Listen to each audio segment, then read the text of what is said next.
Thank you. I'll get to the international report, but brief sentiments from our able panel. We have Cyrus Litswa, political commentator, and governance and political analyst that is Dan Orogo. We are joined shortly by Benjamin Dolo, senior political commentator, who is at the end point of the kitchen to get a cup of coffee. But let me seek the sentiments of Dan and Cyrus. Gentlemen, good morning. Thank you. Good morning. I do appreciate your time. We are at the countdown at the moment regarding the handing over of the report to be made public tomorrow after presentation today to the principals or the initiators. But Dan, let me just get your brief sentiments here. The 9-point agenda, national ethos, inclusivity, electoral justice. But look at these previous, reports that we commissioned as a country, and they pertain, of course, addressing some of the deep-seated problems in the country. Yeah. For instance, electoral justice, we have heard the Kriegler report. IEBC never conducted, or the Electoral Commission in this country never conducted external audit, including Wafula Chebukati's current IEBC. On election violence, we have had the Waki Commission report after the post-election skirmishes of 2008. On national unity, we have the National Cohesion Integration Commission Act established by the Constitution.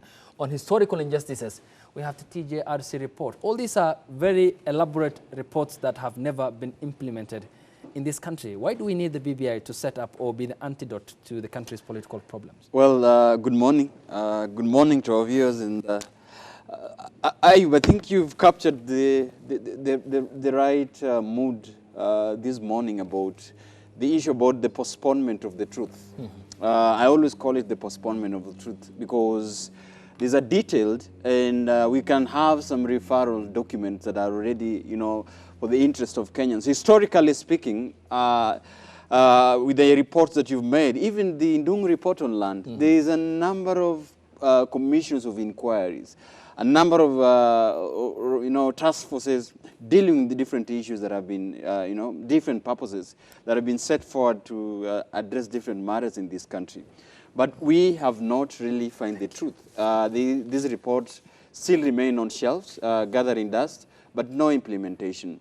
Now, while reading through the famous document that is signed by the two honorable, yes. Excellencies, as referred to, yes. I think they are also drawing to the fact that where are we coming from historically as a nation, and they're recognizing admission in the fact that we've had an election, from 1992. Even before, yes. 1992, 1997, 2002, save for 2002, there was some semblance of transparency in the manner the elections were handled. But then, intimated to those elections, you've realized that 2007, 2013, 2017, they are recognizing that these elections has not been, to the truth and the expectations of the Kenyan, and therefore. Why Building Bridges initiative, and hence the task force, is the fact that we are trying to deal with the bedrock, the bedrock of the problem. That is the divisive election and all other matters that are, are mentioned in that the 9-point agenda. Okay. But suffice to say that is the fact that I think the circumstances right now require that the country to wait for the report. I feel it's very hypocritical for different political parties. Yes. To always say, why criticize what you haven't seen? I'm also asking them, why are you supporting what you haven't seen at the same time? Okay. So okay. I think it's a double standard from all these political parties and all these political stakeholders. We await the content, but we see some of the political statements made by those who are in support and those who are against the BBI. Cyrus, yes. Let me give you 45 seconds before we go on break, come back and continue with the discussion. Yes. Now, what I can say that there have been so many reports released since 1992 to date. And we are aware that any time we are heading to an election, especially the one in change of guard, there has been a notion that Kenya needs this, Kenya needs this from the political class. Anything that will suit their interests. Because looking at the task force like that for the TJRC, looking for the Ndung report, looking at the Kriegler report, all these things address issues pertaining to the common mwananchi. All these things address concerns that need to be dealt with so that you can have clean and peaceful elections. We need to have good and equitable distribution of resources, especially on matters to do with land.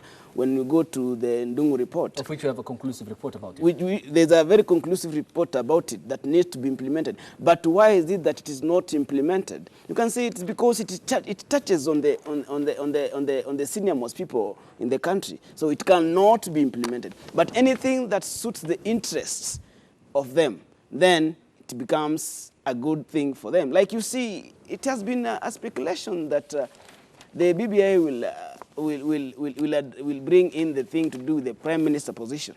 You see now this one, it creates a position for the top people, okay? Because it says what has been speculated that the leader of a party, okay, with a majority in parliament, is the one to become the prime minister. What does this tell you? Okay, it brings up a big question and a challenge to us, the common mwananchi, which we need to be very vigilant on it. And the creation of course, positions for members of all the top political echelons in the country proved futile at some point because we have heard the grand coalition government at some point, and it was a very tedious process for Kibaki and Raila to chat. Believe me, I think okay, not Dan and Cyrus. Dan and Cyrus. Let's see the break. When we come back, we'll turn our attention to still the same matter, discuss it in depth from the political economic angle, where the Kenyan bulk base is ready for this report and what it might recommend, because it's not a bill, unlike Punguza Mzigo, it's a report, meaning it's subject to further amendments in the country to suit some political needs. The number is 0791478 990, the hashtag on Twitter is NewDayKE. The short SMS code is 40920. So before I get to the roundtable to continue with the discussion, because we are a panel of 4 plus me 5, we get to hear from what Kenyans are anticipating ahead of the Building Bridges report initiative issuance by the task force to the principals and later tomorrow to be made public at the Bomas of Kenya. I believe, from what I've understood, I believe the BBI, one of the things that are there, especially the issue of corruption. We are suffering now because corruption has been very, very rampant. And it has been rampant mostly to those who are at the top, those who are close to the power. Okay, I've only heard about it. I know nothing much about it, so I really cannot say what I expect. You know, you expect something when you have an inclination of what it contains, isn't it? But right now, nothing. I've heard nothing about it. I just hear BBI. Yes. Mimi mwenyewe sijaelewa ni nini. Nasikia tu wabunge wanasema tu support BBI, wengine wanapinga. Kuna wanajiita sijui kieleweke, kuna wanajiita sijui ya Ruto na hiyo ya Ruto hii.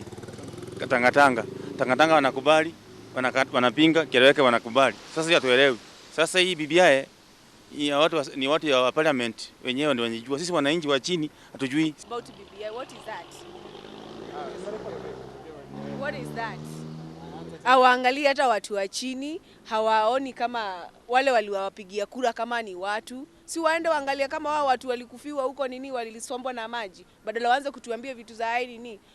Watu wakubwa wanajiona wao wakiwa wakubwa because they have money. They don't look at us like us. Kwanza wana youth, they don't get jobs.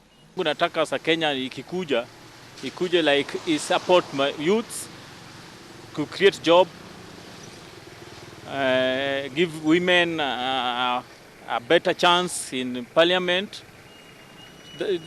in general to fight something that can fight for the life of a common mwananchi.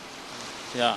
Sisi kama wananchi wa Kenya tunangoja hiyo ripoti kwa hamu na gamu kabisa, kwa sababu ni kitu ambayo imeletwa na president yetu Uhuru Muigai Kenyatta na baba yetu Raila Amolo Odinga, na ile kitu baba amesema sema iko sawa, sisi hatuwezi pinga kwa sababu ni kitu ambayo iko sawa. Tunajua baba anajua ile kitu iko ndani. Welcome back. You're watching the program. Yes, I can just take a look at that. No. Oh, later, okay.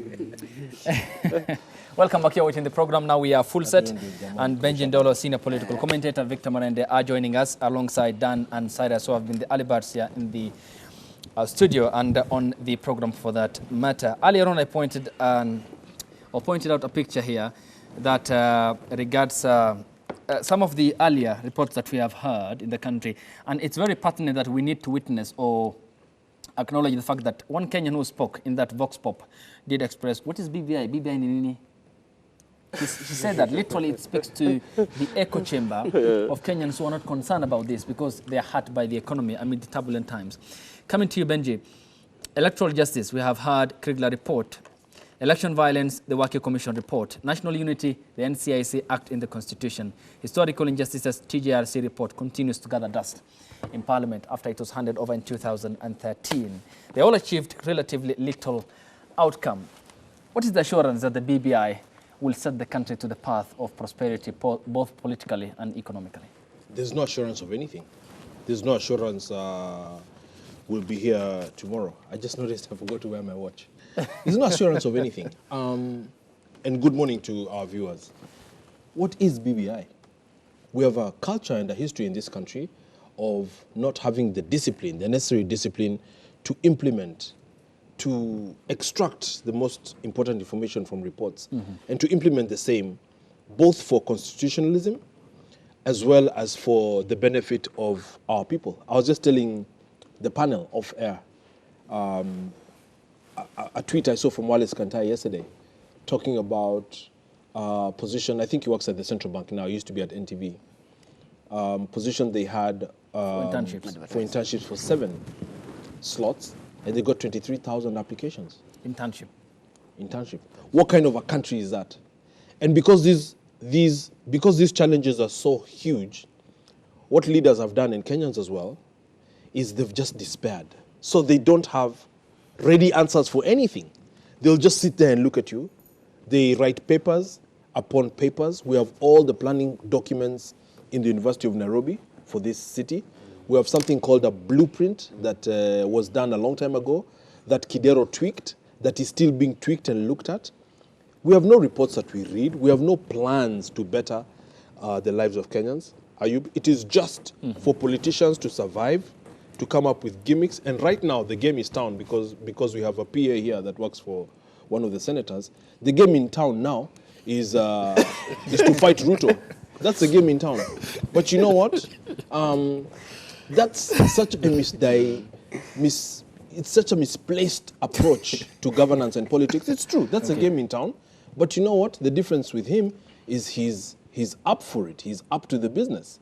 And you don't put anything past somebody like that. There was a huge controversy yesterday you saw with his ability to penetrate into bad weather when the CS that was flying the president's chopper, as far as my eyes could tell me, got to Eldoret and came back. Because of the bad weather conditions. Because of the bad weather conditions. So it's like everything now, BBI included, is just a proxy or an excuse to play petty politics once again and politics of vengeance. And finally, I must remind ODM stalwarts that as they go hammer and tongs against William Ruto, the DP, and I don't speak for him, they must remember he was Raila's general and got in a lot of trouble fighting for Raila. Simple as that. BBI, we're going to really expose it for what it is. I've seen this morning Miguna has tweeted all over the world that patriots and Kenyans should pick the BBI report and use it to cook food. Victor, if I may come to you then, we already have seen the little sense of impact the previous commissions in this country have had if they are to change the intended goal, and that is the target objective here. But we already have, after its formation, about that is since 2018 March, we have had divisions, bad political language, and Kibra constituency by-elections further intensified or exacerbated the situation. Will the BBI, what will be presented today, made public tomorrow, perhaps by the principals, weather the political storm in the country? Good morning, and fellow panelists. Good morning. Now, I don't know where to start from. But I would like to say that the gerrymandering and disenfranchisement that the Kenyan voter has been taken through by its leaders since independence has been sickening. That is true. And that kind of meandering is what ensured that the Kriegler report was never implemented. We never implemented the Waki report. The TGRC has been implemented in sections that favored the people who implement them. And today we are here. And I've also heard my friend talk about the kind of reports that lie idle at the University of Nairobi, and plans. Sad. It's sad, but the Kenyan voter participates in making the situation worse. Yes. If that means the case. Now, we are having a time and a period in this country that the president is purposely fighting corruption, because I've not seen anyone convicted. And I still maintain that Nordin Haji is the biggest scam that we have. For my own personal reserved reasons, though. But then there is the purported fight fight against corruption, which each and every single government in history in this country has tried to do. There is a time in this country where Mzee Jomo Kenyatta tried to fight corruption. He failed terribly. There is a time in this country that Mzee Moi tried it. Terribly, he failed. Kibaki tried it to an extent of even firing his closest friends like Miraria. He still failed. And we are having Uhuru Muigai Kenyatta today, who's presided over the biggest debt as a country that we have now. He's presided over the biggest cases of corruption in the country, save for, I think, the Golden Bag back then. And today, he is fighting corruption, and no one is being convicted. Will he fail? I'm not so sure, but it is so unfortunate. Now, to the extent that he asked at some point what he can do about corruption. Now, on to ODM as a party. Okay, we'll come to the ODM element. There is a reason why which is also corrupt. There is a reason why I want to bring that, because it gives the beat of the question you asked. Briefly. Okay. Now, be as it may, that each party has its shortcomings. Now, we have a principle that we follow. And the guiding principles that we follow as a party are the principles that ensure that we never accepted Nairobi governor then when he wanted to become MP, because we are a party guided by principles. Now, the same principles are the principles that ensure that we had a handshake with the president. And when the party leader had a handshake with the president, we came up with the 9 points. And that answers the question to what a common Kenyan asks, what is BBI? Okay. BBI, in simple terms, are the 9 points that are laid down and that Kenyans have given their opinions on. And to date, I've seen Nation trying to give some issues that they think are there. Those are Kenyan propositions. And what is in the BBI will still be verified by We'll come to that, because some of the elements in the 9 points agenda are equally well highlighted under Article 10 of the Constitution. So why need for political involvement? We'll come to that, because we need to talk about that in depth. Dan, if I may come to you then. When you look at the current developments in the country, the ODM party talked about at some point before the handshake did never recognize the president. There was the issue of legitimacy, and months later there was the sort of bromance between Odinga and Kenyatta. Up until now, the president seems to be having a hard time in terms of putting his house into order. And the ODM on the other end is accused of being the bully brother in the NASA coalition. Are the two principals finding out that they have had political stances within their party in terms of the control, and they just wanted to untangle the internal wrangles, therefore came together, and they have huge following, the assumption, political in this country? And will it not lead to further, perhaps, to the 2005-like referendum in which there were deep divisions 2 years before the 2007 elections? Well, I've heard Benji saying that, you see, this is, the BBI is a big waste of time. I think that is his observation. And you know, subject to his opinion about this, he has a very strong opinion. I also, before I come to what you've asked, I questioned if this was a public document or is it a midwife thing that is done between two gentlemen's agreement. I have been questioning that for a long time in this panel. Now, subject to all these discussions, and the call for amendment, the call for constitutional reforms, the way people are envisioning, this is a report, and you said that before, that is still subject to people's opinion. And it's not like a bill, the Punguza Mizigo bill that we see that you couldn't make any amendment. My only opening remarks about this is to completely say that, well, it is indicated that it is a report. And the two gentlemen agreement, really the signature of the 9 building bridges initiative, there are 2 signatures. That is for Raila and Uhuru for them. So it means that these two gentlemen discussed something that concerning a national issue. But the other leaders were not subject to that debate, or other Kenyans. So that means that today the report is being made. It's only making a public appearance today. Okay. Secondly, what you've asked is, should we propose, suffice to say, should we propose a constitution amendment?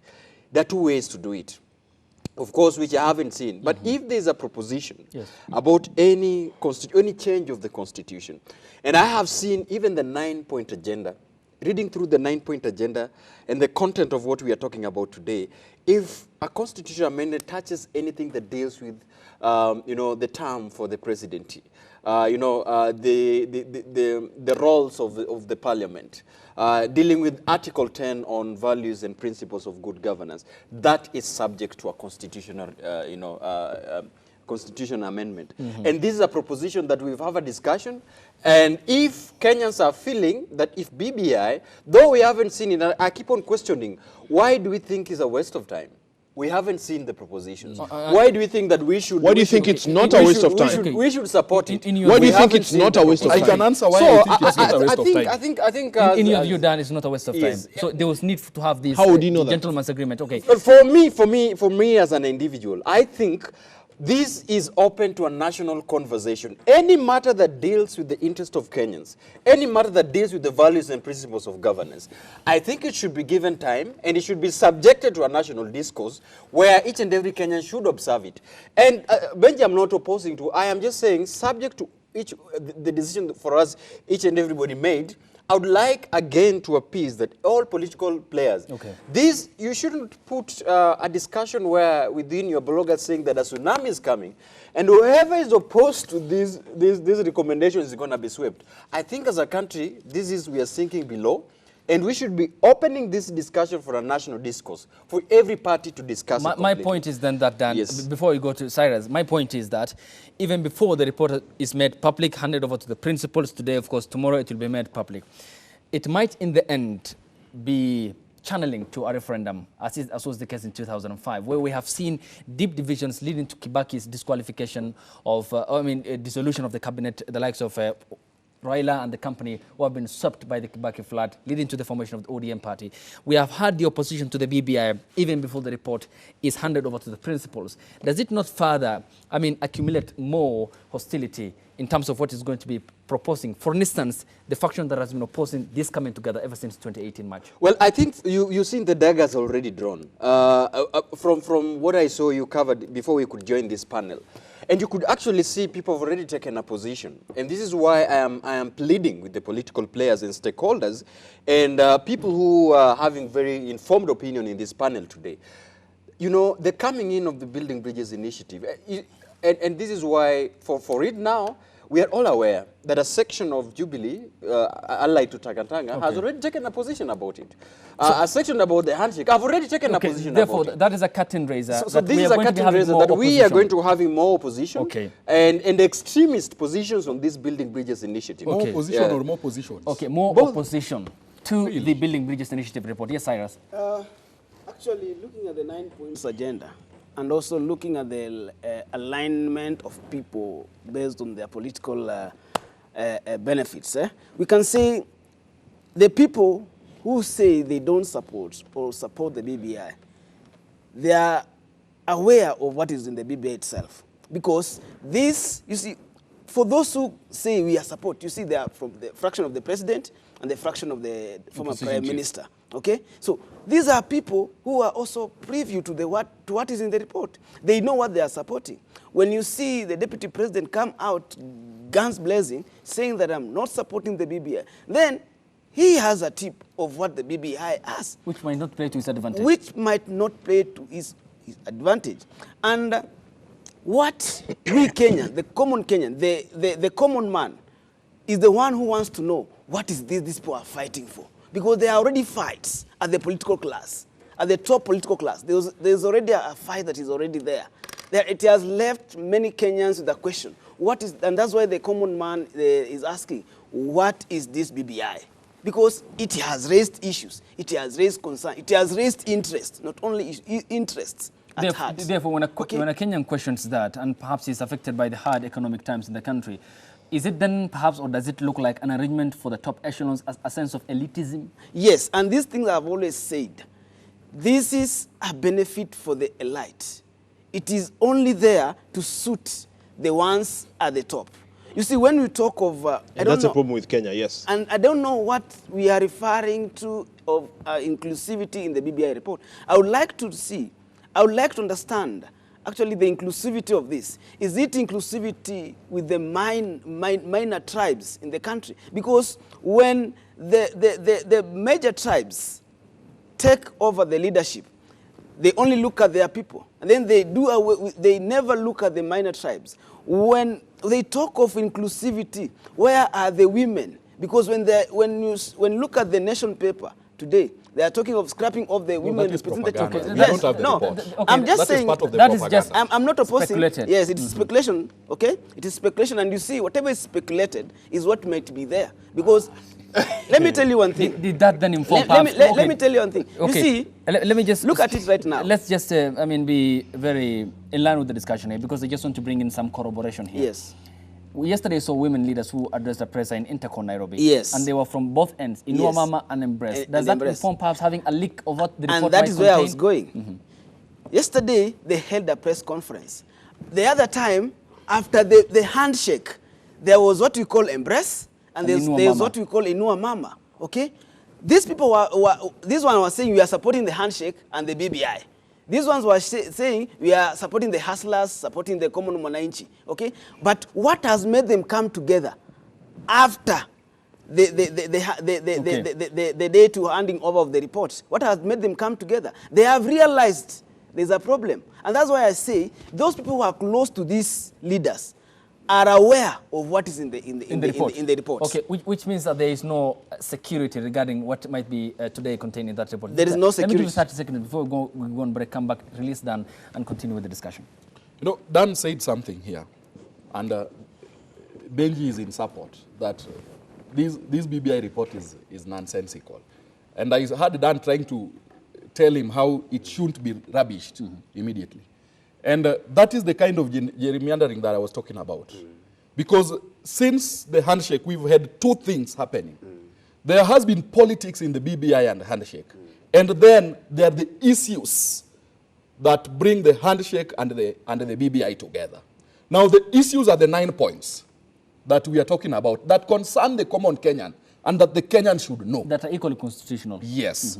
And then there is the politics of I want to be president, I want to be prime minister, that has been targeting the ethnic lines in this country.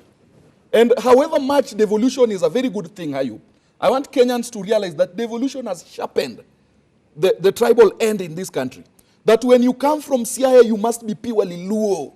And when you come from Marsabit, you must be purely something. And that when you come from Mombasa County, you must be something. And you defend that something, save for Nairobi County.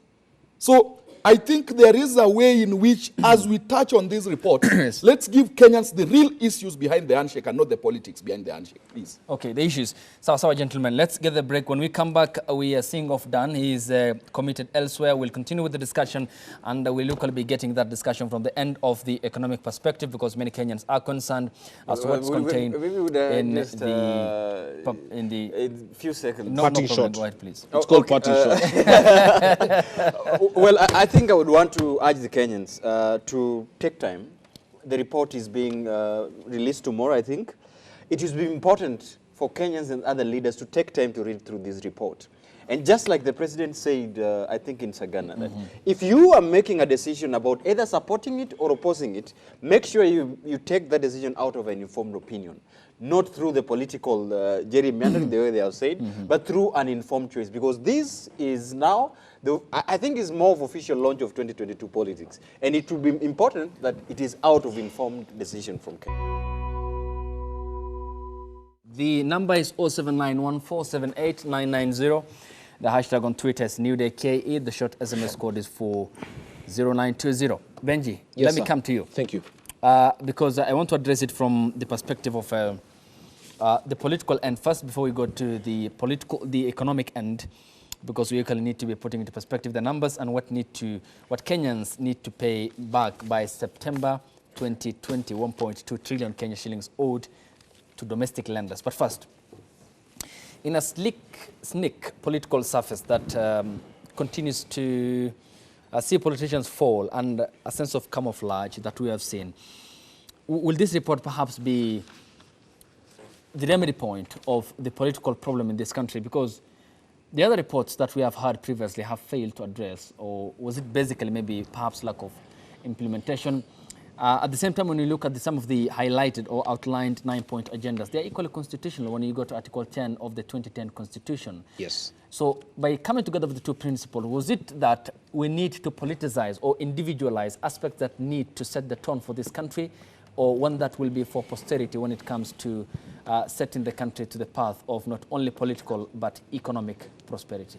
Ayub, you know, I like your question, and I'm going to respond in a broad fashion and respond as well to Dan, who has left. And I'm actually quite happy as well that we have an ODM stalwart on the panel, because there are some tough truths that ODM need to be told that will serve them and the country well. So just a quick rejoinder, for example, Victor talked extensively about corruption. Mm-hmm. If ODM wasn't corrupt, he'd be a member of parliament. With his zeal and his focus, he would be a sitting member of parliament. But we know what happens during the nominations processes at ODM. We know the intimidation. You know, you cannot speak out about it. We know the violence that is meted, even in the presence of the party leader, not once, not twice, not thrice. 2014 Men in Black? We have all that catalogued. I study a lot of stuff before in the course of my duties. And so you will see things happening in ODM that you could not imagine happening in front of Honorable Kibaki when he was the party leader, Democratic Party, DP.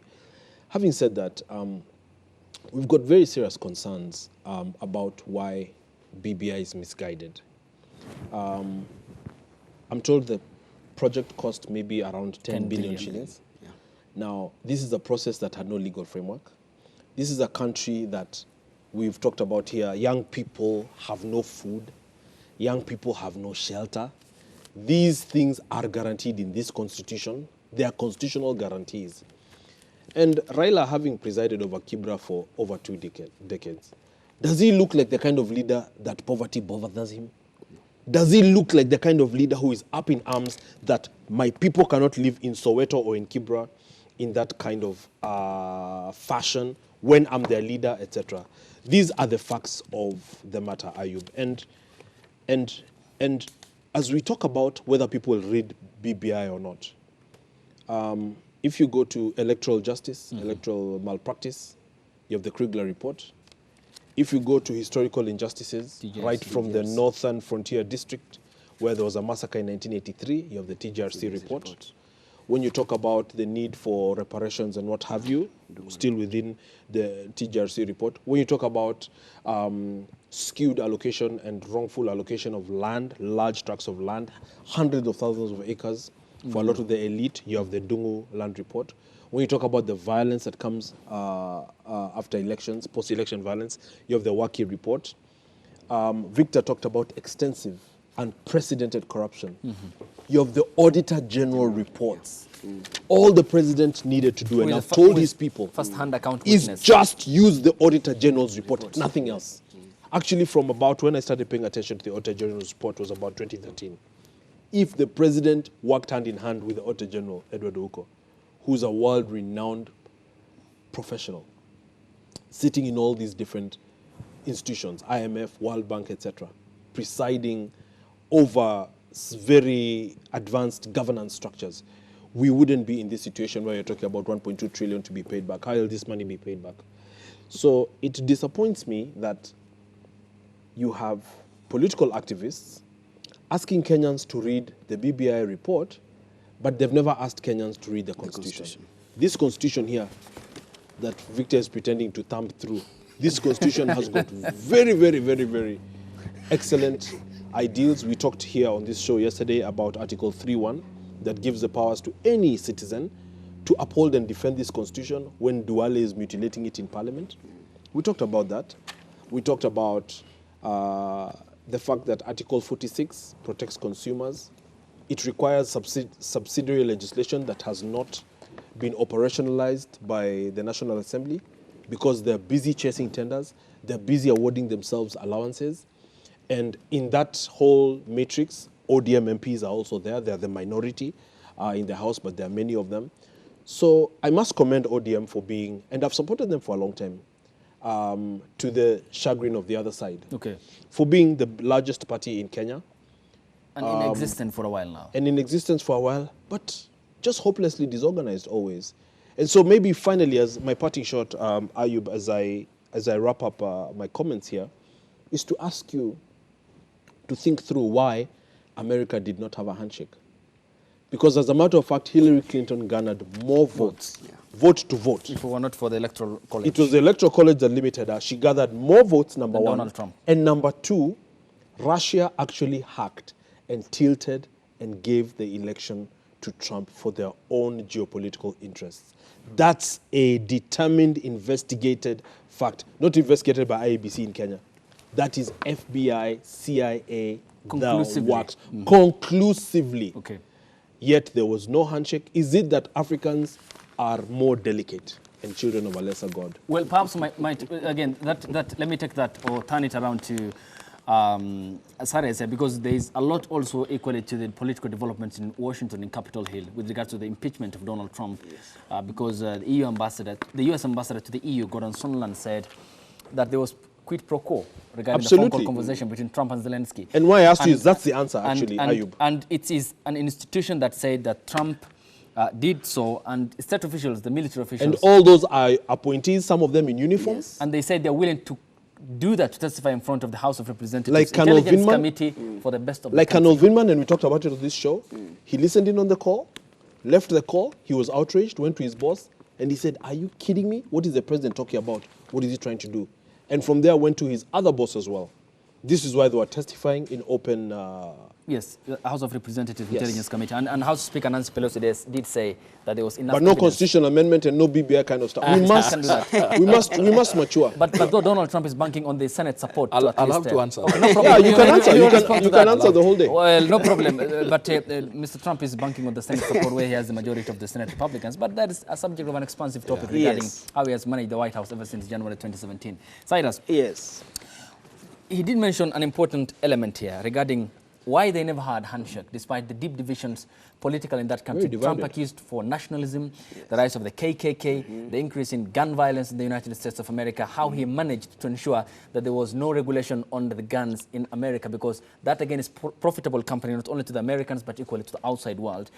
But generally, again, it speaks to institutions that have muscle to withstand political pressure and undertake their constitutional mandates. The IEBC is now disfigured. It doesn't have the muscle to conduct an election. And at this time, with this political environment, at the moment, it might not undertake its mandate in 2022 in an ample manner to be the ample referee here.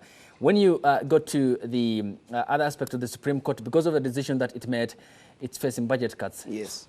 That is attributed direct to the decision it made on September the 1st, 2017.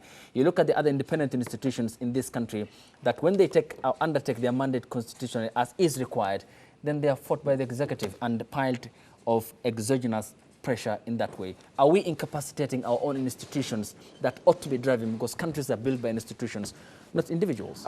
Thank you, Ayub. We are not incapacitating our institution, neither are we supporting our institution, actually.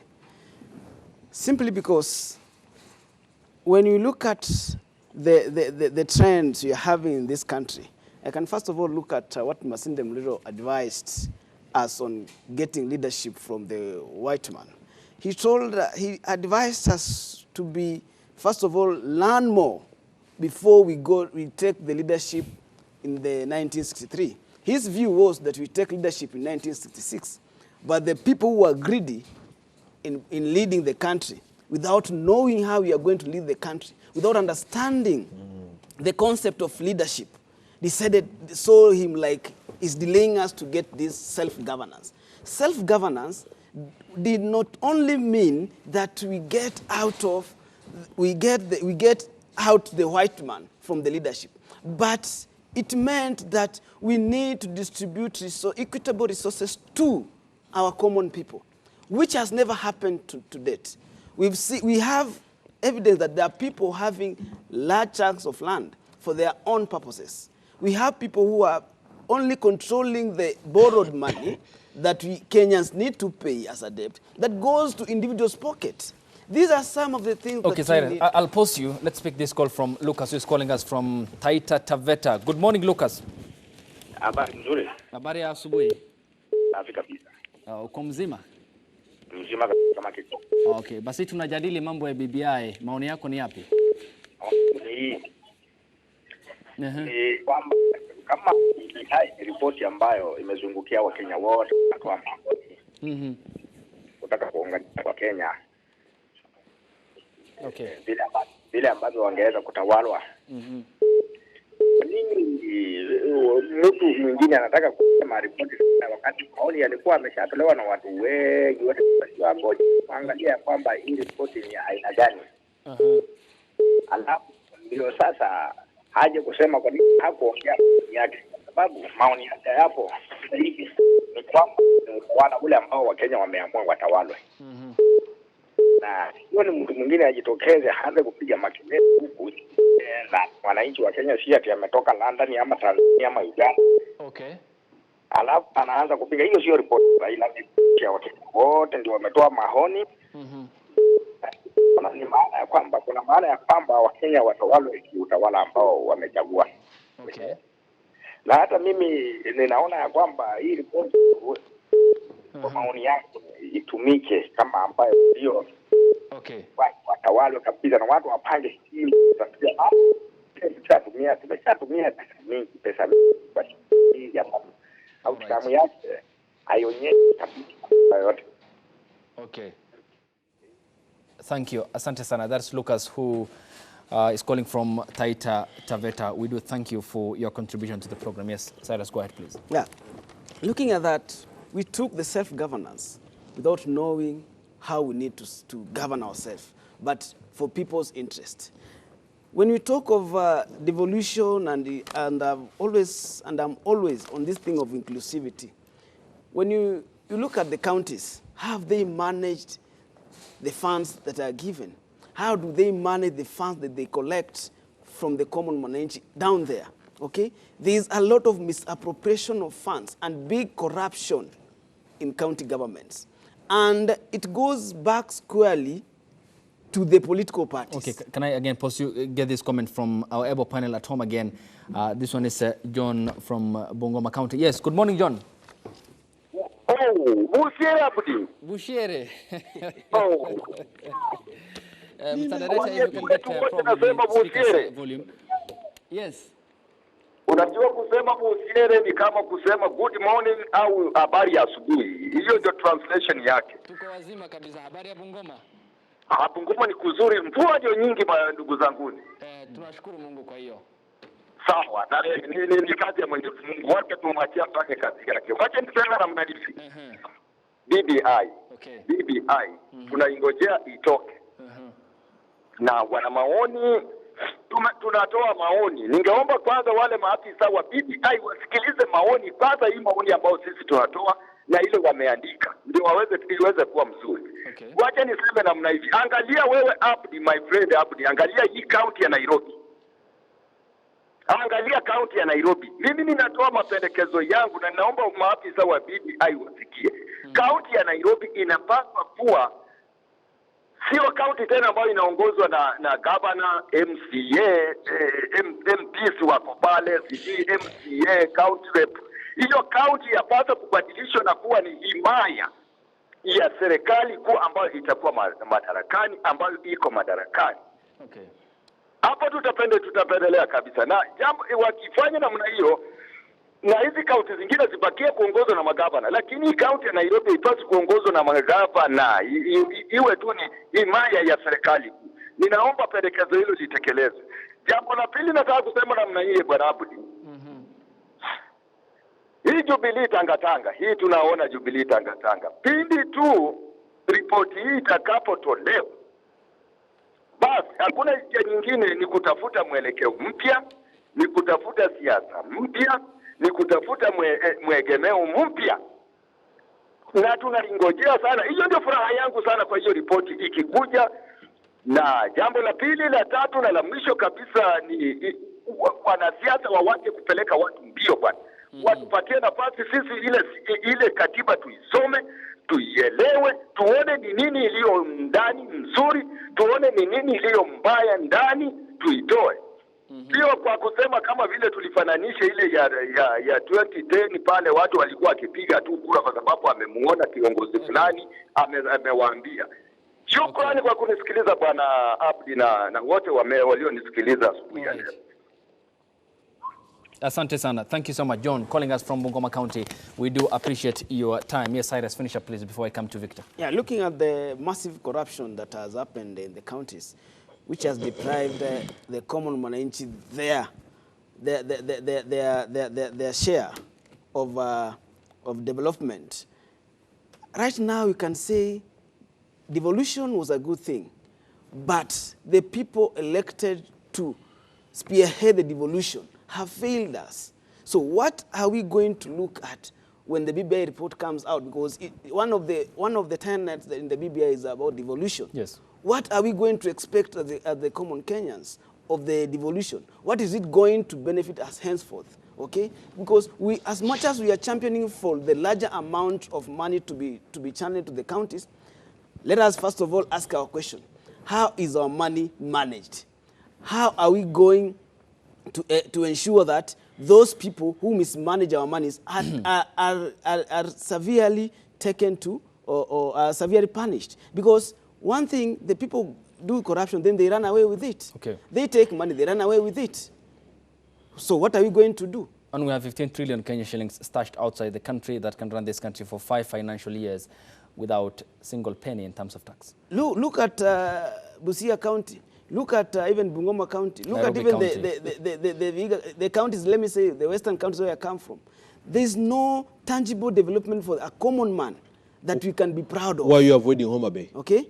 Well, I don't come from I'm talking of where I come from. We all are polluted, okay? if we're to mention our counties, because mine is Wajir County and it's highest in terms of bribe payment. I urge Kenyans, county government contracts. I urge my fellow Kenyans, when this thing of BBI is coming, on the issue of devolution, let us be very concerned about, let us look into it. How is it going to benefit us? Are we just going to also give these people another chance to steal from us? Look at Mombasa County. When we talk of ODM has good, they rejected Sonko, fine, they rejected Sonko. But look at the Mombasa County. Has it delivered? No, of course it has not delivered. Look at other and counties that can never bother their party leader. Where ODM is leading. That's the last thing to bother. When we talk of when we talk of corruption in the BBI thing, it's a shame. How is it going to be managed? Unlike it has been managed before. Look at the political parties. The political party leaders are getting monies from these governors. Yes. To protect them. Yes. Why are they superior? Why are they not even calling them into order? Okay, but perhaps again, they deliver services to the people. Issues that regard ethos and how integrity needs to be inculcated within the party coffers. But Victor, my next question to you is from this, and the Deputy President William Ruto has heard an open ambivalence about the Building Bridges initiative and the coming together of the President and the opposition chief Raila Odinga. In his maiden address in Chatham House in the UK, he said he doesn't, perhaps it's not totally opposed, but he has some reservations about the coming together of the president and the opposition chief and the task force that was born out of the political bromance outside the doorsteps of Harambee House in equally Kakamega County during the Devolution Conference 2018. He said that there was no need for the establishment of a three-tier system of governance when he took on the podium after the former Prime Minister Raila Odinga said there was need for a third layer of governance to sort out issues that regard devolution in the country. Here is what he had to say. Ocho, tuwache mambo ya kuwagawanya wa Kenya na wote tuwache vitisho. Kuna wengine wanasema msipokubaliana na huyu ama yule, tsunami itakuja kubeba wengine, wapeleke sijui takataka masijui mahali gani. Hakuna Mkenya ambaye ni takataka. Hakuna mtu ambaye hafai. Maoni ya kila mtu ni ya muhimu. Victor, how impacting will this tsunami be, and will it be of destruction to one that we witnessed in Indonesia in 2004 with a massive casualty? The tsunami that is coming is the tsunami that will sweep insecurity out of the country. The tsunami that is coming is the tsunami that is going to sweep corruption out of the country. The tsunami that is coming is the tsunami that is going to sweep out negative ethnicity in the country. The tsunami that is coming is the tsunami that is going to sweep out divisive elections in the country. The tsunami that is coming is the tsunami that is going to instill shared prosperity into Kenyans. And the tsunami that is coming is the tsunami that must ensure that Kenyans adhere to the responsibilities and the rights that they have. And the tsunami that is coming is the tsunami that will ensure that each and every single Kenyan adheres to the national ethos that we have and the Article 10 of the Constitution. The tsunami that is coming is the tsunami that is going to ensure that there is inclusivity in the national government in this country. That is the tsunami that is coming. But we had a sort of an inclusive government in the Mkatanuso government where we had somewhat 42 assistant ministers after the political skirmishes of 2007-8, but the years afterwards never been productive politically for the country. I'll answer you, and as I answer that, I'll also try to touch on why the handshake, because a fundamental question has been asked. Why did we have to have a handshake in Kenya? And the USA, where Hillary Clinton, whom I supported, did not go for a handshake. Now, on that alone, we have to realize that Kenya is a growing democracy. America is a mature democracy. That is one. Two, Kenya has no functional, autonomous, and independent systems. And I would also love to say that the institutionalization of constitutional bodies in this country has not been fully met. So when we have functional institutions that adhere to the Constitution clearly, then we would not have a problem of going through the handshake. But then we have constitutional bodies, we have organizations, and we have leaders in office who have no goodwill, who do not care about Kenyans, and who do not know what is going on. So as to whether why the TGRC report has never been implemented, the Kriegler report has not been implemented, the Waki report has not been implemented, all these melt down to the leaders that we have in those particular offices. Are they there on meritocracy? A big no. Including the president and your party leader, Raila Odinga. You know, I haven't absolved anyone. But what I'm saying is that the elective positions we have in this country, if not 100%, then 99% are held by people who are not there, majorly on meritocracy, and largely they do not have the Kenyan goodwill. They do not have the goodwill to even implement the Constitution. When Jubilee government was coming into place, there are a bunch of people who opposed the new Constitution. How on earth would they implement it? In fact, if given a chance today, Uhuru Kenyatta would declare the county governments irrelevant. He would want the courts not to be functional. He would want to be autonomous and to be the sole dictator in the country. So we have to ensure that the country is guided on meritocracy, one. Two, it must be that we adhere to the Constitution and the constitutional bodies that are there. And the institutionalization of these constitutional bodies must be adhered to. Lastly, it is true that Raila Odinga is the people's president. Okay.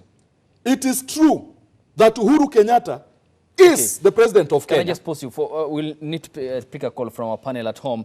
And interestingly, this is a call that is coming from West Pokot County that comes hot on the heels of the tragedy witnessed over the weekend. Good morning. Good morning. Good morning. Morning to you. Habari asubuhi. Nzuri sana. Please, if you can have your the volume of your television set lessened, we can have the effective communication channel. Okay. Yes, go ahead, please. Now, I would like to give maybe my views on maybe the report of BBI. And from the overview, I want to give my view. That the BBI, in the report of BBI, they are saying that there is something about unity, about that we've been having clashes during elections. Okay. That in a level of patanisho, it has been a routine that after election there have been some clashes. Okay. And I want to ask Kenyans that, do we have in our minds that tukifanya uchaguzi ni lazima tupigane? So in the story of the BBI, that is the main objective that the BBI is driving. Okay. So I want to tell them, those who have that proposal, that for Kenyans who want to change Kenya, that we don't want in the mind to put in mind that tukifanya elections hatuna amani. Okay. Tuko on amani. Then second thing I want to say that the opposite of BBI, I want to give the opposite of BBI. Okay. Opposite of BBI to me is like ongeza mzigo. Ile ya Okuri Atani, ile ilikuwa ya punguza mzigo. The opposite of BBI now is ongeza mzigo to Mkenya. Okay. And I want to ask you that BBI ikuje, pesa tunalipia huyo prime minister na huyo president mwenye ana nguvu zaidi. Si Mkenya anaongezea mzigo. Okay, that's your concern. So that is my view maybe. Okay, asante sana. And equally, we have noted your concerns about the BBI and the fact that the point from the caller from West Pokot County is that it's part of just the sort of a launch pad or the piling more pressure on the shoulders of the Kenyan who feels deprived at the moment because of the economic pressure in the country. Into the final segment, and thank you for keeping us company here on the program. So I'll allow you to finish up. So I was saying that it is true that Raila Amolo Odinga is the people's president. It is also true that Raila Amolo Odinga was the head of NASA as the presidential candidate. It is true that Raila Odinga was the leader of opposition up till the elections were done, and even after those elections, because he was the second in those elections. It is true that Uhuru Kenyatta is the party leader of the ruling Jubilee Party. It is true that he is the president of the Republic of Kenya. And as such, if the two leaders meet, then by tradition and by ethics, it is true that Kenyans are on the table. So with the kind of noise that we experience... But there are some Kenyans who feel, because we are in a democracy, and they feel that they are not on board because some of their leaders have been locked out, including some of your principals in the coalition and the Deputy President, William Ruto. So to their best, to them, it's not an inclusion. That is why I started by saying that when the Jubilee Party leader, who is Uhuru Kenyatta, meets, it is only professionally ethical for him to even talk to his party members and officials and tell them what they agreed on. It is ethical that Raila Amolo Odinga should have updated the NASA coalition. Did he? And now I'm saying it is traditionally ethical. I don't know whether he did it or not. But then I saw jitters in the Jubilee Party, and I saw jitters in the NASA coalition. Party, okay. And what I'm sure of is that ODM was properly informed. Now, when the two leaders met, then they agreed on issues. Then these same issues are what they brought to us to discuss. Now, when we support, then we support the 9 points. And I would plead with Kenyans to support the 9 points and to read the report that is coming out. It's going to be in public. And the Prime Minister has been saying that it will be made public.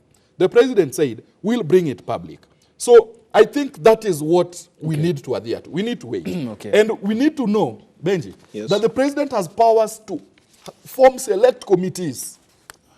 And he is allowed to meet people and agreed with them, even as the Constitution has constitutional mandates and constitutional bodies allowed to do this.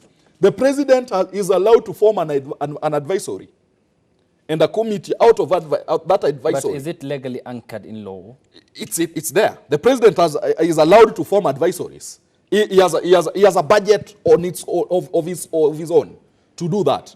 The point is it up to billions of shillings? No, depending on up to billions, I'm not sure, and I don't know. But he is allowed to form he is allowed to form advisories. And I believe, having met Raila Odinga, who has substantial following in the country that we can't wish away, they agreed to form it. And it wasn't them. He told him, bring me 7. Then he brought his 7. And to this moment, I'm convinced that they formed a competent team of professionals, religious leaders, and these are the same people who went through the country to tell us all this. Okay. Now, on Raila and Kibra, Raila has done a lot for Kibra, Benji. And we can't just wish away what Raila did for Kibra because Jubilee wanted to win. That's a topic for another day because... no, but even no one has any idea. Okay, no problem. But I'll go to Those Benji. are stories. Okay, Yes, sir. Okay, let me come to you because we need to be in line with the content of what we're discussing here. Kibra is not or doesn't feature anywhere regarding this roundtable unless or otherwise it's perhaps a sourcing point of some of the issues that we are discussing or are at hand. Benji, the World Bank said that last month in October that Kenya's public debt stock by or has increased by 3.2% of the GDP in the 2018-19 budget, leading to fiscal pressures. The amount set to mature in the next 1 year is equivalent to 82.3% of the total 1.496 trillion collected by the taxman, the KRA, in the last financial year. It said that Kenya could experience an economic crisis from September 2020 when the country will have to pay 1.2 trillion Kenya shillings debt owed to domestic lenders. It said there was need for the National Treasury and the government to focus on reducing the debt to GDP ratio from the current 62%, which is beyond the limit, to at least 55% in the medium term. The gentlemen who have come together in the name of the handshake, or the president for that matter, because he has been given the mandate to rule the country, cannot convince Kenyans today, isn't it, that he is on path to a rigorous process to set the country's economy to the path of prosperity, because the 6 years since his inception as the head of state, he failed to instill economic confidence in Kenyans. And it's a very simple question of... Actually, I had this discussion with the Treasury official yesterday, after this show. It's a simple question of expenditure. It's a simple question of budget management. You've just had Victor just now talk about the powers of the presidency. The fact that the president reserves the right to get an advisory task force if he so wishes. What concerns me, though, is that it appears billions of shillings are just on hand as one would wish to spend as they like without parliamentary oversight, because one of the problems we're having, Ayub, obviously, is lack of fiscal discipline. So the national debt is going up. Youths are jobless, used only to fight wars in Kibra and elsewhere, and sing and dance. And government routinely, year after year, fiscal year after fiscal year, government is just purchasing brand new cars.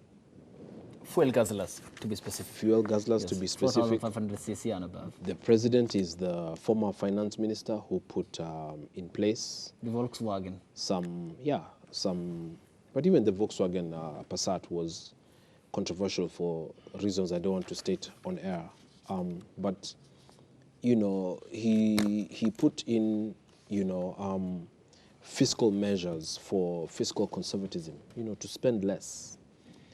And now they continue to spend in this way, and there's no distribution of the same money because this, again, serves the elite. So it's a question of tax and spend, waste, more waste, a ballooning budget. We are now at over 3 trillion shillings in the last almost decade. Can you imagine when Moi left power, the national budget was 270 billion? Can you imagine that? To run the country. To run the entire Kenya was 270 billion. These are the kind of things that ODM as a party could have put some thought into and come up with very tangible, specific deliverables, given the following that they have. But you see, ODM are also just only too happy to follow in the gravy train, to follow along, to proclaim that there's an illegitimate president, but then turn around and worship the same. We have a problem with this country. Just imagine over 3 trillion. And if you go in the countryside, and I've often talked about this on Twitter, I was up country the other day. My village is not as far as Victor's. It's just here, Machakos.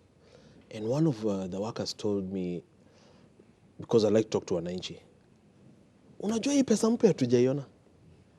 And that's, you can be sure, especially the 1,000, after the mopping up, etc., and given the Kadogo economy out there, look at the prices. We talked about this yesterday.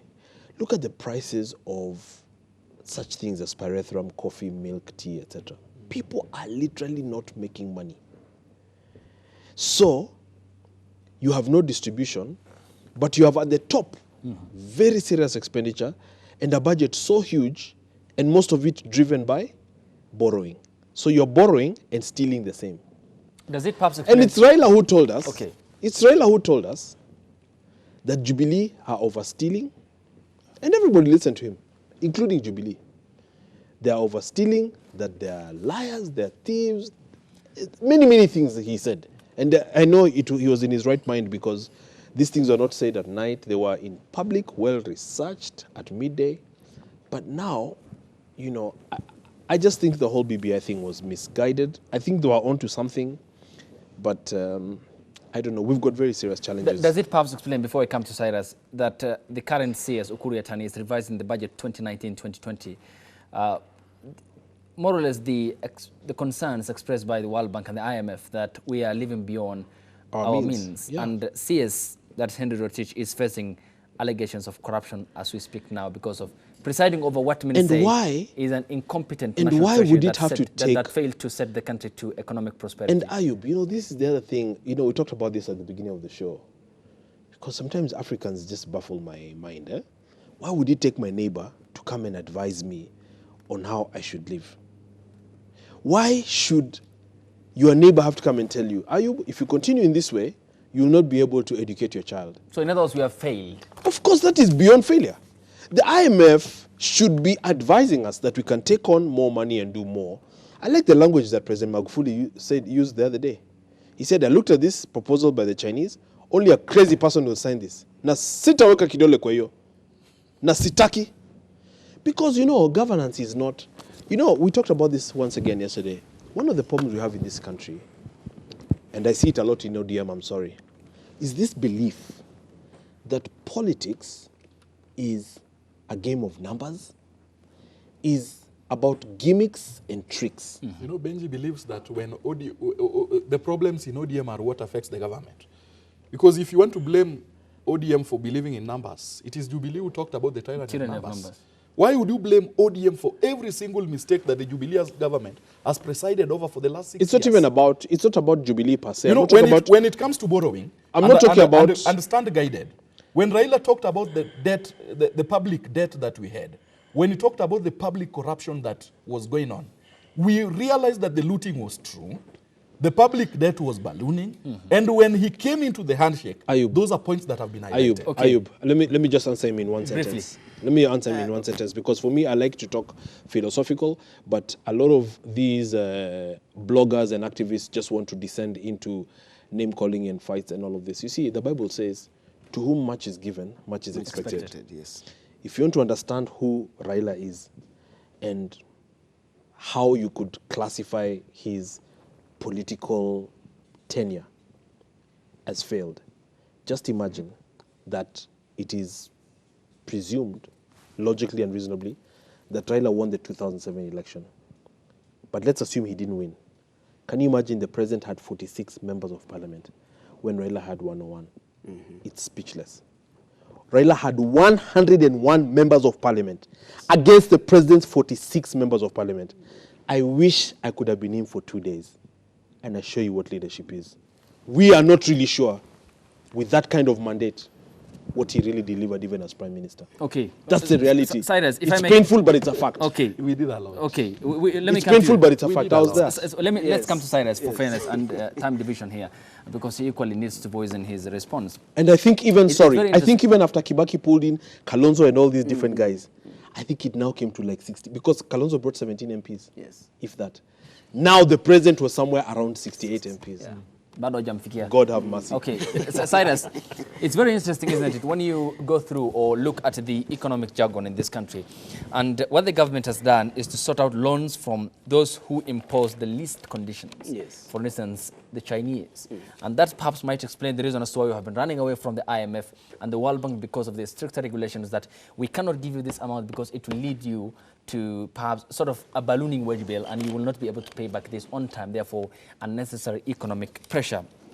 And the hiking energy prices, the VAT fuel, the sugar report, the sort of how Parliament abandoned its role in terms of not undertaking its mandate regarding how it has deserted the House when it was set to be debating the all-important element which pertained, of course, the debt ceiling from 7.5 trillion Kenyan shillings to 9 trillion when the president did call for some amendment, and that was set by the Parliamentary Budget Office. Does it again explain the pollution at the law-making process level in this country and how Parliament takes the executive orders as a ritual process instead of its independence and safeguarding the interests of the Kenyan people? Thank you. Looking at what Benji has just raised about the ODM party having majority members in Parliament in 2007, I had the same concerns. And there was a good position for us to have good laws in the country and good governance in the country by then, when we believed that justice had been done, and justice had been done to the right person, who was Raila by then. Looking at the ballooning of the debt and other things, I pity the country and I pity the leadership that we have, because we are going to pay much that we cannot even account for. That is one. The treasury itself cannot account for what it gave out. We just saw the other day the Kimwarer and Arol thing, being the money that was withdrawn back from the dam, from the projects. Where did that money go? That's the first question we need to ask ourselves. It is still unaccounted for. When my friend says that when Raila came in, they have tried to limit the thing of borrowing and corruption and spending. After the handshake, we saw Uhuru and Raila in China, and it was that they were going to borrow money. They were chased. For countries' development. But later it was not approved. Now, when you talk that is bringing sanity in that, how sure are we when we are told that he was going to borrow money? Some that he never disputed. Something that he never came out to say that whatever you are saying are not true. I went there in this capacity. Okay? He didn't come out to define or clarify what he went to do there. Now, when we say that the arms of government are crippling the parliament in making laws and when it comes to borrowing, we can say that... Can I just pause you kindly and get this feedback from Victor, who is calling us from Eldoret in Uasin Gishu County. Good morning, Victor. Yes, morning to you. Habari asubuhi. Salama sana. Okay, talk to us please. Mimi naona kuna mchanganuzi mmoja anasema Raila alikuwa na wabunge wengi. Hello? Yes, nakusikia. Endelea. Raila alikuwa na wabunge wengi, angefanya kitu 209. Na hii tabia Kenya hii unakuwa na wabunge wengi. Na baada ya election, leo bunge ananuliwa kama mandazi. Raila angefanya nini hata kama alikuwa 7 number 1? Na wote sana walikuwa rebel. Watu Rift Valley and some part of Western MPs. Angefanya nini? So Raila angeweza kufanya kitu hata kama alikuwa na wabunge wengi. Like now, wabunge wa West. Wana msala kuna wabunge lakini hakuna hata mmoja anafuata, wote wameenda pande nyingine. Anaweza kufanya nini? Wabunge wetu ndio wanatuuza. So asimuta asikasema Raila angefanya kitu. Sawa. Okay, have a nice day. Thank you. That is Victor calling us from Eldoret in Uasin Gishu County. Yeah, as I was saying, our parliament has been crippled and have been used just to ride on Kenyans, to benefit the executive and to benefit the leaders present. Because when look at the Brexit thing and look at the British Parliament, the Brexit thing, why didn't we have a handshake in it? Why don't we have compromised parliamentarians in the House? But they stand out their ideologies. This is what we want for the sake of the people. When you look at them articulating the issues, unlike our parliamentarians who go in parliament to spend time to discuss a musician like this South African musician, spending much time discussing such things that does not benefit the common mwananchi. And yet, the executive, the treasury are stealing from the Kenyans, okay? Are borrowing money. The other time, Senator Oledama said it clearly. Our port is on the verge of auction because the debt We failed to raise even the money from the KRA to sustain the debt. Now our port is at verge of going. We overlooked this thing. We never looked into it. And right now, we urge Kenyans, let us be very, very, very, very vigilant with the reports that are coming out. Let us not just go and just say, because it is a leader from my community that has spearheaded this, let us follow it. Because it is my leader from my community that has opposed it, let us go with him. Let us go down, read the report that is coming out for us to understand and pick the points that's going to benefit the common man and run with it. All right, Victor, if we are to turn around the economic problem that we continue to witness in the country, because there were warnings from the World Bank, the IMF, and the other financial global institutions, and make perhaps the Kenyan economy a domestic resource mobilized, productivity-led, export-oriented economy to sort of end the begging bowl culture and syndrome. And how do we, out of this BBI debate, build that economic, ladder for Kenyans to reach the next level? Because we want to go beyond the bridge where there seems to be no political river, but then the other matter that, or element matters to Kenyans is the economic wall or the economic bridge. No, are you? And before you respond, this call from Nakuru, and then you respond to that. Tafadhali sana. Good morning. Morning. Good morning to you. Habari ya asubuhi? Mzuri sana. Okay, talk to me. Nataka kuchangia hii mjadala naona kwa TV. Okay, endelea tafadhali. Yes. Hello. Yes, tafadhali endelea. Mimi nilikuwa nasema namna hii, naona hii mjadala iko kwa TV juu ya BBI. Hii BBI haiwezi kutusaidia kitu kama haitakuwa imetengeneza mikakati iliyo sawa, ile yenye itaweza kutengeneza tutengeneza political system. US trade ndio tuwe, hata kama tutaweza kukuwa na only 2 political parties in Kenya, very strong ones, na iko na institutions zenye ziko very strong. Okay. Lakini na hizo ziwe kwamba tukitaka kuchagua kama ni presidential candidate wa chama fulani kwa hizo mbili, iwe ni mtu mwenye anapata mandate kutoka kwa grassroots huko chini. Okay. Ugonjwa wote wenye tuko na economy ya Kenya, mambo tu ya politics ya Kenya, only the political system ndio imevunjika huko juu tu peke yake. Okay. Yeah. Sawa. Kwa hivyo hii yote tukiongea kama hatutakuwa tumefix mambo ya political system in Kenya, bado hatutakuwa tukiwa laini. Shida iko hapo tu. Okay.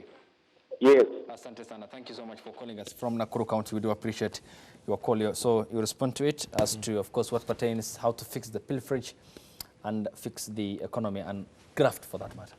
You know, I was privileged to be part of a team that wrote recommendations to the BBI. And part of the things that I felt that merit to be in the BBI report, and I hope they are captured, are that, number one, we need the Kenyan executive back in parliament. The ministers? Yes. You remember in the 10th parliament when we had the question time, when the PM was being questioned, when the ministers were being questioned on what they were doing, you would realize that they would do proper research and come report to the parliament in utmost honesty and diligence. Now we have members who are strangers to the assembly, and they don't believe that anything that goes on there is special. In fact, they see the members of parliament as cheap goods to be bought at 5,000 shillings. So part of my belief is that we need our executive back in parliament so that they are answerable and that they believe that they should be members of parliament and they have representation from Kenyans. I disagree. Secondly, and you will disagree, okay, for reasons that might be honest or dishonest, but my own proposition is that we need the executive. They should be sourced out from members of parliament. Yes. As was the case with No. the Yes. Mkate government. Okay, Two, Benji, I'll come to you. 2, the government must be keen on ensuring that we have functional industries that are sustainable. Whether profitable to the government or not, these industries must be able to sustain the economy that we have. Right now, for example, in the western part of the country where I come from, Mumias sugar is done and dusted. The pepper mill is not there. We have Chemelil Sugar Company on its knees. Miwani Sugar Company, long gone. Moroni Sugar Company, not there. So that is only in the agricultural sector, where rice is not there, sugar is not there, Galana and the Kulalu byproduct, Galana Kulalu collapsed long ago. In Rift Valley, maize plantations are going dry, and if in any case anything comes out of it, someone somewhere is not willing to buy them, and if they buy, they are not willing to pay. So I believe as a country we need to concentrate on our agricultural sector. 2, we need also to concentrate on the art, culture, and sport in this country, because those are revenues that we can invest properly and make money and grow the economy. Here is a country that doesn't concentrate on art. And if we concentrate on art, so be it, then we don't concentrate on the protection of what is there as art and culture. You know, we have a country where we can have tourists coming to see our art and culture. Okay. Not there at all. Okay. Now, the sport in this country is so wanting that we couldn't realize that Eliud Kipchoge is a good man until someone somewhere to recognize it. Then we give him a state-of-art commendation in the name of an EGH. What the hell does an EGH help him? Because Equally Githeriman was given that. Yeah, so, and lastly, on how the economy should be grown, I think the government must be keen on paying its contractors so that the money is in circulation. To be fair and factual, EGH is not just any of those citations. There are many citations. Even Raila doesn't have an EGH. So to be fair, I mean, there are people with CBS and MBS, etc. To be fair, even the former Prime Minister does not carry an EGH. I think even the President himself doesn't. No, he does. No, he doesn't carry the EGH. Don't interrupt me when I'm speaking. I'm a former deputy head of protocol, and I know what I'm talking about. EGH was Kibaki. I believe Kalonzo is probably also EGH. There are not that many at all. It's the elder of the Golden Heart is not. Which comes with privileges. MBS, yes, absolutely. So let's just, because this is a public broadcast, let's not just pontificate for the sake of it. Having said that, are you... With regards to the minister, sourcing out from members of parliament. When Raila was Prime Minister, and he answered questions vociferously on the floor of Parliament, it did not stop the looting and theft of Kazi kwa Vijana funds. The addressing of issues did not stop the loss of funds. And these are not my opinions. These are documented, clear, very independent World Bank and other institutions' reports. The Prime Minister's addressing of issues on the floor of the House, or the inclusion of members of Parliament into cabinet, did not stop the importation of aflatoxin maize that is today killing Kenyans. That was flagged off by Kyoko Mongele. Who was isolated. Who was flagged off, and he came in, he was not a member of Parliament, and he in no uncertain terms explained that we had a problem. And you know that the Prime Minister's Permanent Secretary and Chief of Staff, Karoli Omondi and Isahakia Mohammed, these are people I know personally, were forced out of office, suspended on these same allegations. Why so would that you say Ruto was the Minister of Agriculture? He was, but he had a boss. And his boss was the Prime Minister. Ruto was the Minister because he fell on the other end of the shared coalition of agriculture, government. yes. Go ahead. In fact, I've just seen here, and my very sincere condolences to a friend of mine I've just seen in the paper. You know, life is so short. Stephen Maira, I didn't even know. No, he passed on Friday. I'm not even aware he died. And so we also are losing lives at a rate where this cancer is a scourge. It doesn't come out of the blue. And so we must also resist, Ayub, from just preaching and proclaiming things as if they are just automatic silver bullets. Like if now you bring guys from Parliament, etc., sometimes that's not going to change anything. It did not change. Raila's addressing of issues on the floor did not stop Triton Oil with the Muindi, where he was named as well. And this Asian fellow had kept millions of liters in Kenya Pipelines depots, which were removed at night and taken, and then he ran away to London. That did not stop it. You see, Victor, when you're a young person, being independent allows you to see and say things clearly. Because the problem with partisanship is, you know there's an issue, and then you really are not allowed to speak about it. You know, the most you can do is be quiet about it. And in so doing, sometimes you either don't serve your country, at best, or at worst, you do a disservice to your country. Okay. Benji, lastly, you have to believe 30 that seconds. Raila is not the problem in this country. I didn't say You know, Raila is your the problem. problem is I've just given ODM and examples. Raila Odinga. Okay. I've given examples. And you must spare us the hate for Raila Odinga. It's not about so hate. that we must. It's we about must think tangible evidence. objectively All you as have a to do country. is come Okay, and say, you gentlemen. know, this is the evidence on Triton, etc. You answer one by one. We He's don't never want been to dragged continue to this court. politics of brainwashing and But he's not been dragged to manipulating. court on Okay, it. asanteni sana gentlemen. We'll manipulating continue the Kenyans. discussion off the mic. Benji Ndolo, thank you. Cyrus Litswa, thank you. And Victor Marende, thank you so much for coming to show up on the program. And thank you to you too for watching. And thanks to the calls that came in from Bungoma, Taita Taveta, Uasin Gishu, Nakuru, and West Pokot counties. We'll do it again tomorrow. By the grace of God, I am Ayub Inshallah. Abdi. BBI Apana. Inshallah. And tomorrow at the same time, same place, we'll see you with a different discussion. We'll still be talking about the BBI set to be made public tomorrow when the principals will be handed over the report today in the State House, Nairobi. And we'll leave you with the pictures of the morning. Who falls on the other end's back?